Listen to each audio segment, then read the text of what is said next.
7 डाकिये की कहानी कंवर सिंह की जुबानी। शिमला की माल रोड पर जनरल पोस्ट ऑफिस है। उसी पोस्ट ऑफिस के एक कमरे में डाक छाटने का काम चल रहा है। सुबह के 11:30 बजे हैं। खिड़की से गुनगुनी धूप छन कर आ रही है। इस धूप का मजा लेते हुए 2 पैकर और 3 महिला डाकिया फटाफट डाक छाटने का काम कर रहे हैं। वहीं पर मैंने सरकार से पुरस्कार पाने वाले डाकिया कंवर सिंह से बात की। यही बातचीत आगे दी जा रही है। आपका शुभ नाम? मेरा नाम कंवर सिंह है। मैं हिमाचल प्रदेश के शिमला जिले के नेरवा गांव का निवासी हूँ। मेरी उम्र 45 साल है। आपके परिवार में कौन कौन है? उनके बारे में कुछ बताइए।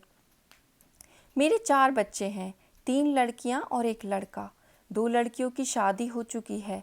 मेरा एक और बेटा भी था। वह मेरे गांव में एक पहाड़ी से लकड़ियां लाते हुए गिर गया, जिससे उसकी मौत हो गई। आपके बेटे के साथ जो हुआ उसका हमें बहुत दुख है। आपके इलाके में इस तरह की घटनाएं क्या अक्सर होती हैं? जी, ऐसी घटनाओं का होना असाधारण नहीं है। यहाँ हर साल तिरछी ढलानों या ढाकों के पास काटते हुए कई औरतें गिरकर मर जाती हैं। फिर भी यहाँ ऐसे ही रास्तों से चलना पड़ता है, क्योंकि दूसरे कोई रास्ते होते ही नहीं। हमारे गांव में अभी तक बस नहीं पहुंच पाती है। हिमाचल में हज़ारों ऐसे गांव हैं जहां पैदल चलकर ही पहुंच सकते हैं। फिर आपके बच्चे पढ़ने कैसे जाते होंगे? मेरे बच्चे गांव के स्कूल में पढ़ने जाते हैं। स्कूल लगभग 5 किलोमीटर दूर है। मेरी एक लड़की 10वीं तक पढ़ी है, दूसरी 12वीं तक, तीसरी लड़की 12वीं कक्षा में पढ़ रही है। बेटा 10वीं में पढ़ता है। आप जहाँ काम करते हैं वहाँ आपके अलावा और कौन कौन है? क्या आपको डाकिया ही कहकर बुलाते हैं? पहले मैं भारतीय डाक सेवा में ग्रामीण डाक सेवक था। अब मैं पैकर बन गया हूँ, पर हूँ वही नीली वर्दी वाला डाक सेवक। डाक सेवक को करना क्या क्या होता है? मुझे बहुत कुछ करना होता है। चिट्ठियाँ, रजिस्ट्री पत्र, पार्सल, बिल, बूढ़े लोगों को पेंशन आदि छोड़ने गांव-गांव जाता हूँ। क्या यह सब अब भी करना पड़ता है? क्योंकि अब तो सूचना और संदेश देने के बहुत से नए तरीके आ गए हैं। शहर में भले ही आज संदेश देने के कई साधन आ गए हैं, जैसे फ़ोन, मोबाइल, ईमेल वगैरह, लेकिन गांव में तो आज भी संदेश पहुंचाने का सबसे बढ़िया जरिया डाक ही है। इसलिए गांव में लोग डाकिये का बड़ा आदर और सम्मान करते हैं।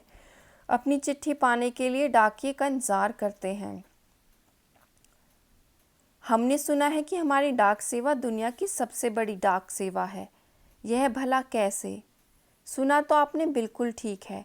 हमारे देश की डाक सेवा आज भी दुनिया की सबसे बड़ी डाक सेवा है और सबसे सस्ती भी। केवल 5 रुपये में देश के किसी भी कोने में हम चिट्ठी भेज सकते हैं। पोस्ट कार्ड तो केवल 50 पैसे का ही है, यानी 50 पैसे भी हम देश के हर कोने में अपना संदेश भेज सकते हैं। आपको अपनी नौकरी में मज़ा तो बहुत आता होगा। मुझे अपनी नौकरी बहुत अच्छी लगती है। जब मैं दूर नौकरी करने वाले सिपाही का मनी ऑर्डर लेकर उसके घर पहुंचता हूं, तो उसके बूढ़े माँ बाप की खुशी भरा चेहरा देखते ही बनता है। ऐसे ही जब किसी का रजिस्ट्री पत्र पहुंचाता हूं, जिसमें कभी रिज़ल्ट, कभी नियुक्ति पत्र होता है, तो लोग बहुत खुश होते हैं। बूढ़े दादा और बूढ़ी नानी तो पेंशन के पैसे मिलने पर बहुत खुश होते हैं। 6 महीनों तक वे मेरा इसके लिए इंतज़ार करते हैं।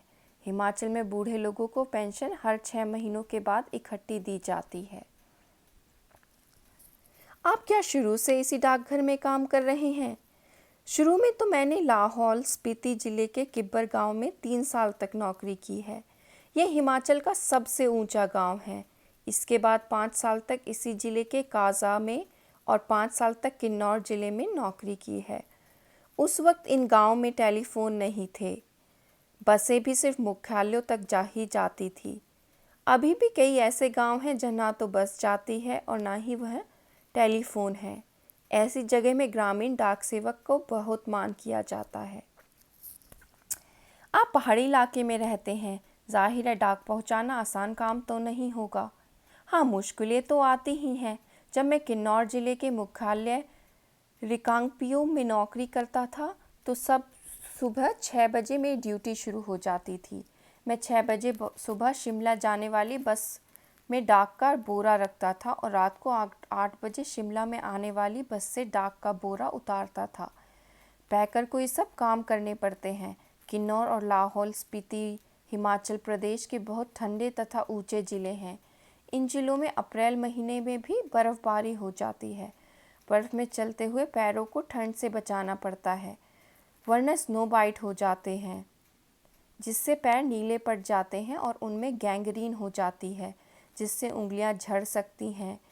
इन ज़िलों में मुझे एक घर से दूसरे घर तक डाक पहुंचाने के लिए लगभग 26 किलोमीटर रोजाना चलना पड़ता था। हिमाचल में एक गांव से दूसरे गांव की दूरी लगभग 4 या 5 किलोमीटर तक होती है। हिमाचल के गांव छोटे छोटे होते हैं। एक गांव में बस 8 से 10 या कभी कभी 6-7 घर ही होते हैं, इसीलिए चलना काफ़ी पड़ता है। चलना तो खैर हमारी आदत में शामिल हो चुका है। ग्रामीण डाकिये की ज़िंदगी में तो चलना ही चलना है। आपने बताया था कि पहले आप डाक सेवक थे, अब पैकर हैं। इसके आगे भी कोई प्रमोशन है क्या? पैकर के बाद डाकिया बन सकते हैं, बस एक इम्तिहान पास करना पड़ता है। अब तो काम के हिसाब से हमारा वेतन काफ़ी कम रहता है। सारा दिन कुर्सी पर बैठकर काम करने वाले बाबू का वेतन कहीं ज़्यादा होता है। पैकर का वेतन बाबू के जितना ही हो जाता है। अब तो डाकिये की नौकरी में लगना भी बहुत मुश्किल हो चुका है।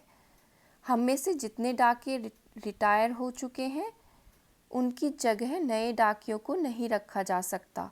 इससे पुराने डाकियों पर काम का बोझ प्रतिदिन बढ़ता जा रहा है। न जाने आने वाला समय कैसा होगा। काम के दौरान कभी कोई बहुत खास बात हुई हो? एक घटना आपको सुनाता हूँ। मेरा तबादला शिमला के जनरल पोस्ट ऑफिस में हो गया था। वहाँ मुझे रात के समय रेस्ट हाउस और पोस्ट ऑफिस चौकीदारी का काम दिया गया था। यह 1998 की बात है। 29 जनवरी को लगभग 10:30 बजे का समय था। बाहर से किसी ने पोस्ट ऑफिस का दरवाज़ा खटखटाया। मैंने पूछा कौन है? जवाब आया, दरवाज़ा खोलो, तुमसे बात करनी है। मैंने दरवाज़ा खोला तो अचानक 5-6 लोग अंदर घुसे और मुझे पीटना शुरू कर दिया। मैंने पूछा क्यों पीट रहे हैं, तो उनका कोई जवाब नहीं आया। सारे ऑफिस की लाइटें बंद कर दी। इससे पहले कि मैं कुछ समझ पाता, मेरे सिर पर किसी भारी चीज़ से कई बार मारा, जिससे मेरा सिर फट गया। मैं लगातार चिल्लाता रहा।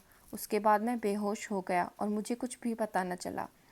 अगले दिन जब होश आया तो मैं शिमला के इंदिरा गांधी मेडिकल कॉलेज के अस्पताल में दाखिल था।